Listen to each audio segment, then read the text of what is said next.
What if I told you your grandparents had dessert recipes that could outshine anything on a bakery shelf today? I'm talking about the kind of sweet treats that came from cast iron skillets, not cake boxes. The ones that filled the house with smells so good you'd sneak a bite before it cooled. These weren't just desserts. They were memories, passed down in whispers, scribbled on stained recipe cards and baked into the soul of every Southern kitchen. Today we're bringing back 10 of those forgotten legends, the desserts, that made Sundays sweeter, holidays warmer, and childhoods unforgettable. Let's dig into the flavors your elders never forgot and you're about to remember. Number 1. Sweet potato cobbler. Ever wonder what dessert tasted like before canned pie filling and boxed crusts? Sweet potato cobbler was the real deal soft. Spiced sweet potatoes layered under a golden, buttery crust, bubbling with brown sugar and cinnamon. This was the kind of dish that showed up at every church potluck and family reunion. Usually brought in a heavy dish towel-wrapped pan by someone's auntie who don't measure nothing. The smell alone could stop you in your tracks. Warm, earthy, and sweet like fall, wrapped in a hug.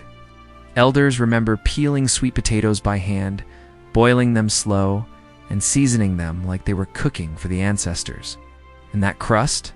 Flaky, golden, and kissed with butter. Not too thick, not too thin, just right. This cobbler wasn't just dessert. It was a celebration of what you could do with what you had. And once you tasted it, you never forgot it. Number 2. Cornmeal pound cake. What happens when you mix grit with grace? You get cornmeal pound cake, a dense, rich, slightly gritty cake that was born in the South and raised on love. This wasn't your average fluffy sponge. It had weight, it had texture, and it had soul. The cornmeal gave it a rustic bite, while the butter and sugar made it melt in your mouth. Grandmas used to bake this in old bundt pans, letting it cool on the windowsill while kids circled like hawks.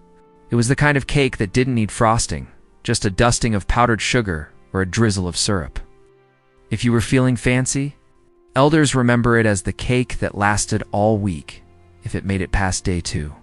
It was sturdy, sweet, and perfect, with coffee or a cold glass of milk. And every bite tasted like home. Number 3. Potato candy. Wait, candy made from potatoes? You better believe it. Potato candy was one of those Depression-era miracles that turned scraps into sweetness. Just mashed potatoes, powdered sugar, and peanut butter rolled up like a pinwheel and sliced into little bites of heaven. It sounds wild, but it worked. The potatoes gave it structure, the sugar gave it sweetness, and the peanut butter brought it all home. This was the kind of treat your grandparents made when there was no money for store-bought candy. But they still wanted to give the kids something special. Elders remember macking it with their bare hands, rolling it out on wax paper, and sneaking bites before it hit the fridge. It was sticky, sweet, and unforgettable. And once you tried it, you'd be telling folks, don't knock it till you taste it. Number 4. Coconut custard pie. You ever taste sunshine in a slice? That's coconut custard pie, creamy, golden, and kissed with toasted coconut on top. It was smooth, rich, and just the right kind of sweet. This pie was a staple at Sunday dinners and holiday tables, especially when someone had a fresh coconut too great. The custard was made from eggs, milk, sugar, and a whole lot of patience. It baked low and slow until it set just right. No shortcuts, no instant mix. Elders remember the sound of the hand mixer, the smell of the pie baking, and the way the crust flaked just so when you cut into it. It was a pie that made you sit down, slow down, and savor. And if you were lucky enough to get the last slice, you knew you were loved. Number 5. Apple Brown Betty. What do you do with old apples and stale bread?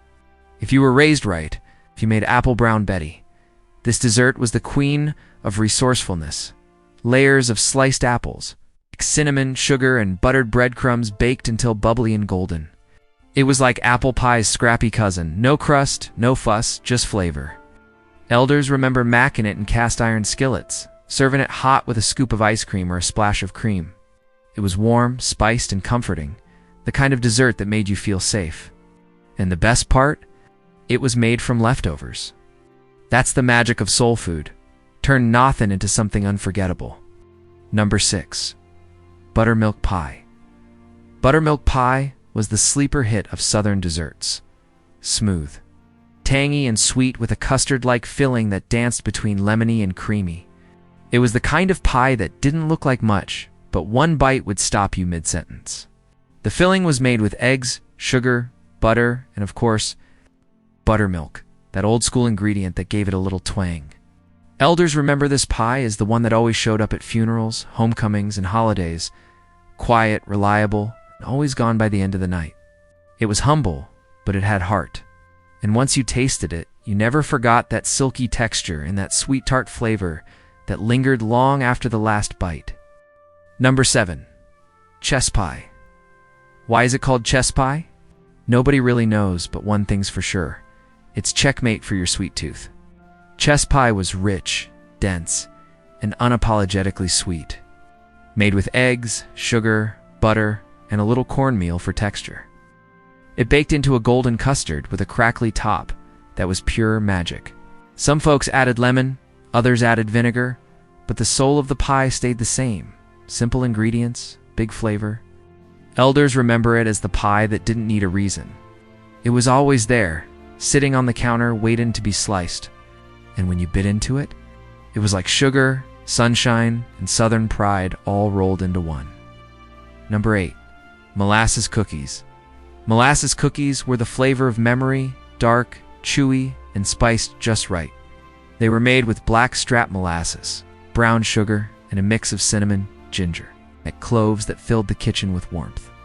These cookies weren't flashy, no frosting, no sprinkles, just pure, deep flavor that hit you in the soul. Elders remember rolling the dough in sugar, flattening it with a fork, and sneaking one off the tray before it cooled. They were the kind of cookie that made you feel grounded, like everything was going to be all right. And that smell? It was the smell of home. Number 9. Rice pudding with raisins. Rice pudding with raisins was the dessert that doubled as comfort food. Creamy, spiced, and studded with plump raisins, it was made from leftover rice, milk, sugar, and a whole lot of love. It simmered slow on the stove, thickening into something rich and soothing. Elders remember stirring the pot with care, adding cinnamon, nutmeg, and sometimes a splash of vanilla. It was served warm or cold in chipped bowls that held more memories than porcelain. This was the kind of dessert that showed up when you needed a little sweetness to carry you through. It was simple, soulful, and unforgettable. Number 10. Oatmeal Pie. Oatmeal pie was the underdog of southern sweets. A pie that looked like pecan, but had a flavor all its own. Made with oats, sugar, eggs, and a splash of vanilla, it baked into a chewy, caramelized filling that was rich and satisfying. This was the pie you made when you couldn't afford pecans, and somehow it ended up being just as good. Elders remember it as the pie that surprised you one bite and you were hooked. It was sweet, hearty, and full of texture. And when it was served warm with a scoop of ice cream, game over. These desserts were more than just sweet endings. They were beginnings.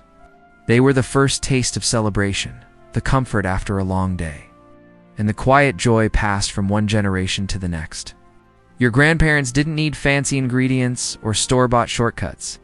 They had cast iron skillets, handwritten recipes, and a whole lot of soul.